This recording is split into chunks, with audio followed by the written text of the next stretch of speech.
بسم اللہ الرحمن الرحیم۔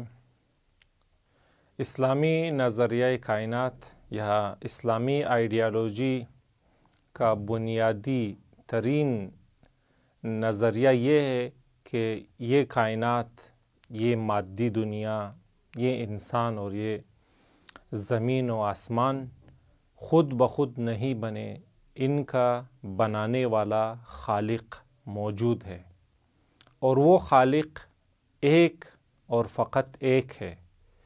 اس بنیادی نظریے کو عقیدہ توحید کہتے ہیں۔ عقیدہ توحید کی بعض بیسیں گزشتہ لیکچر میں بیان ہو چکی ہیں، اور اب ہم خدا کی صفات کے بارے میں بحث کر رہے ہیں، یعنی خالق کائنات کون سی صفات رکھتا ہے۔ یہ بیان ہو چکا کہ خدا کی صفات لامحدود ہیں، لیکن خدا سے آشنا ہونے کے لیے اور دین کو بہتر سمجھنے کے لیے خدا کی بعض صفات سے آشنا ہونا ضروری ہے۔ خدا کی صفات میں سے ایک اہم صفت خدا کا علم ہے۔ اللہ تعالیٰ علم رکھتا ہے، عالم ہے، دانا ہے، یا بعض اصطلاحات میں کہتے ہیں خدا مدرک ہے، یعنی درک کرتا ہے، آگاہی رکھتا ہے، اور خدا کا علم، خدا کی آگاہی لامحدود ہے۔ خدا تمام اشیاء کے بارے میں، اپنی تمام مخلوقات کے بارے میں علم رکھتا ہے۔ خدا اپنی ذات کے بارے میں علم و آگاہی رکھتا ہے۔ خدا اپنی صفات سے آگاہ ہے۔ خدا اپنے افعال سے آگاہ ہے۔ پس خدا علم رکھتا ہے اور اس کا علم لامحدود ہے۔ اس دعوے پر کچھ دلائل بھی بیان ہوتے ہیں کہ اس مرحلے کی مناسبت سے ہم بعض سادہ دلائل بیان کریں گے، لیکن یہ دلائل فقط یہی چند دلائل نہیں ہیں، بلکہ اس سے بالاتر مراحل کے لیے اس سے عمیقتر دلائل بھی موجود ہیں۔ خدا کے علم کی ایک دلیل خود مخلوقات کا علم ہے۔ مخلوقات میں سے بعض مخلوقات علم رکھتے ہیں، جیسے انسان۔ ہم انسان علم رکھتے ہیں، ہم آگاہ ہیں، ہم حواس خمسہ کے ذریعے، اپنی عقل و فکر کے ذریعے اس کائنات کی بعض چیزوں کے بارے میں علم رکھتے ہیں، اپنی بارے میں علم رکھتے ہیں، اور اسی طرح بعض اور مخلوقات بھی صاحبان علم ہیں۔ تو مخلوقات کا علم خود گواہی دیتا ہے کہ ان کا خالق بھی علم رکھتا ہے، چونکہ معلول میں اگر کوئی صفت ہو تو اس کی علت میں بھی وہ صفت برتر صورت میں موجود ہوگی، چونکہ علت نے یہ چیز بنائی ہے، سبب نے یہ چیز بنائی ہے، تو سبب میں وہ صفت ہوگی، تبھی تو وہ صفت اس کے مسبب میں نمودار ہوگی۔ پس مخلوقات میں اگر علم ہے، مخلوقات اگر علم رکھتی ہیں، تو ان سے ثابت ہوتا ہے کہ ان کا خالق بھی علم رکھتا ہے اور صاحب علم و دانائی ہے۔ خدا کے علم کی دوسری دلیل کائنات کا نظم ہے۔ کائنات میں نظم موجود ہے، آرڈر موجود ہے، ایک محیر العقول سسٹم موجود ہے۔ سائنس جس نے اس کائنات کے نظم کا شاید ایک قطرہ ابھی تک دریافت کیا ہے، ہم دیکھتے ہیں کہ وہ ایک قطرہ ملینوں کتاب کی صورت میں مختلف کتاب خانوں میں موجود ہے اور مختلف یونیورسٹیز میں پڑھایا جا رہا ہے۔ تو یہ محیر العقول نظام، یہ محیر العقول نظم یہ دکھاتا ہے کہ اس کا ناظم، اس نظم کو ایجاد کرنے والا ناظم علم رکھتا ہے۔ اس کا علم بہت وسیع اور بہت پیچیدہ ہے، اس لیے کہ اس نے ایسی مخلوقات بنائی ہیں کہ وہ اتنی پیچیدہ ہے۔ انسان دیکھ لیں، انسان کتنی ایک پیچیدہ شے ہے، کتنی کمپلیکس شے ہے۔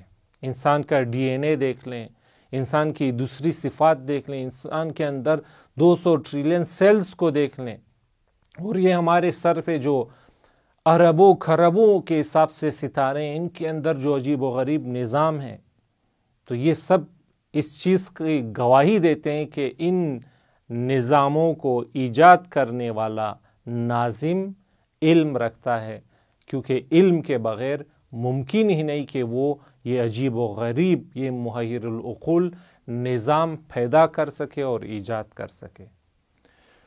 خدا کے علم کی تیسری دلیل خدا کا لامحدود ہونا ہے۔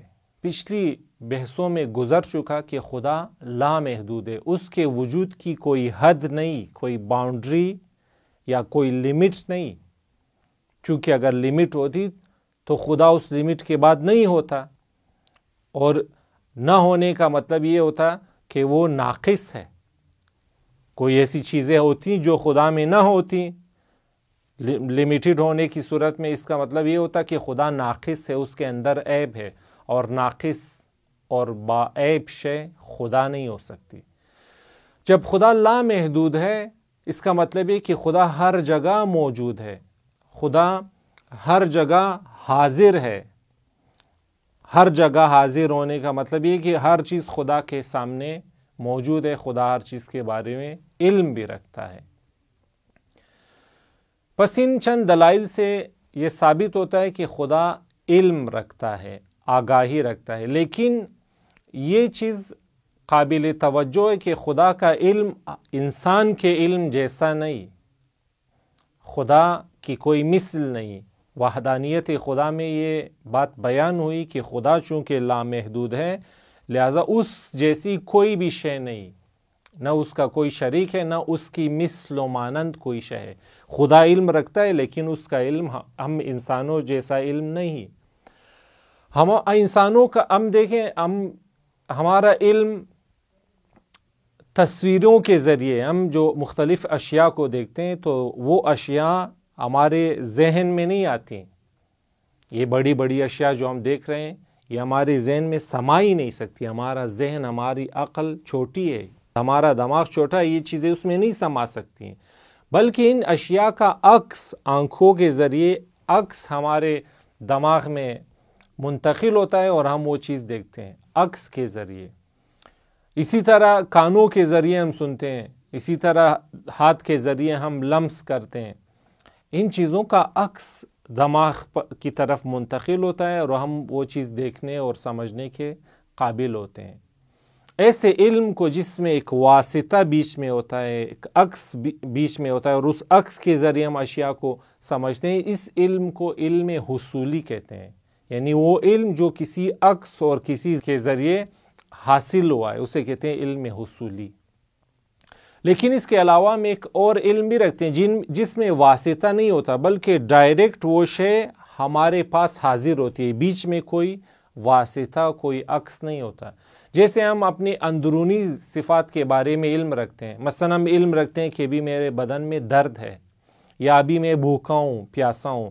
بھوک، پیاس، درد، محبت، نفرت، یہ اندرونی صفات، ان کے بارے میں ہم علم رکھتے ہیں، لیکن ایسا نہیں کہ ان صفات کا عکس ہمارے دماغ کے سامنے حاضر ہو، نہیں، بلکہ ڈائریکٹ ہم ان صفات کے بارے میں علم رکھتے ہیں۔ ایسے علم کو جو ڈائریکٹ کسی چیز کے بارے میں اور بیچ میں کوئی واسطہ، فاصلہ اور تصویر نہ ہو، اس علم کو کہتے ہیں علم حضوری، یعنی وہ شے خود حاضر ہے، معلوم خود عالم کے سامنے حاضر ہے، اسے کہتے ہیں علم حضوری۔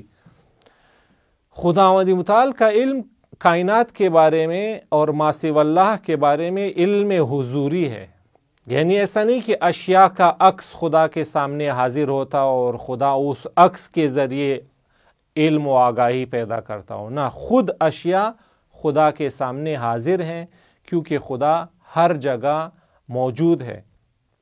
اور یہ بھی قابل توجہ بات ہے کہ ہمارا علم، ہم انسانوں کا علم آنکھ کا محتاج ہے۔ اگر آنکھ نہ ہوتی تو ہم دیکھنے کے لائق نہ ہوتے، اگر کان نہ ہوتے تو ہم سننے کے لائق نہ ہوتے، اگر ہاتھ نہ ہوتے تو ہم حس کرنے کے لائق نہ ہوتے۔ ہمارا علم واسطوں کا، وسائل کا محتاج ہے، خدا کا علم ان وسائل کا محتاج نہیں۔ خدا دیکھتا ہے لیکن آنکھوں کے بغیر۔ انسان میں بھی یہ دیکھیں، آنکھ کا ہونا لازمی نہیں، کافی ہے دیکھنے کے لیے، لیکن لازمی نہیں ہے۔ ممکن ہے آج کل ایسی ٹیکنالوجی آ گئی ہے کہ ہم کسی اندھے کو، کسی نابینا کو بھی مثلا مختلف تار اس کے دماغ میں وصل کر کے وہ تصویر اس کے دماغ پر کی طرف منتقل کرتے ہیں وہ چیز دیکھتا ہے، حالانکہ اس کے آنکھ نہیں ہے، آنکھ نابینا ہے لیکن وہ دیکھ رہا ہوتا ہے۔ لیکن اب ٹیکنالوجی آ گئی کہ مختلف تاروں کے ذریعے، الیکٹرانکس کے ذریعے اس کے دماغ کے طرف آواز کی لہریں منتقل کر دیتے ہیں، تو وہ شخص وہ آوازیں سنتا ہے، حالانکہ کان نہیں ہے اس کے۔ پس ہم دیکھتے ہیں کہ ہمارا علم بھی گرچہ کے واسطوں کا محتاج ہے، لیکن اس واسطوں کے بغیر بھی ہم کسی اور ذریعے سے علم حاصل کر سکتے ہیں۔ پس علم رکھنے کے لیے واسطوں کا ہونا، وسائل کا ہونا ضروری نہیں۔ اس بات سے یہ بات واضح ہوتی کہ خدا کا علم محتاج نہیں ہے وسائل کا۔ خدا دیکھتا ہے لیکن آنکھوں کے بغیر، خدا بصیر ہے، دیکھتا ہے لیکن وہ ان چیزوں کے بارے میں علم رکھتا ہے آنکھ اور ان وسائل کے بغیر۔ خدا سنتا ہے، سمیع ہے، سنتا ہے لیکن کانوں کا محتاج نہیں ہے بغیر خدا کا علم، چونکہ لامحدود علم ہے۔ پس خدا کائنات کی ہر چیز کے بارے میں علم رکھتا ہے، خدا تمام انسانوں کے خدا بارے میں علم رکھتا ہے، خدا ہر جگہ حاضر و ناظر ہے اور شاہد و گواہ ہے۔ یہ خدا کی ایک اہم صفت ہے۔ خدا کی بعض دیگر صفات اگلے لیکچرز میں بیان ہوں گی۔ والسلام علیکم ورحمۃ اللہ وبرکاتہ۔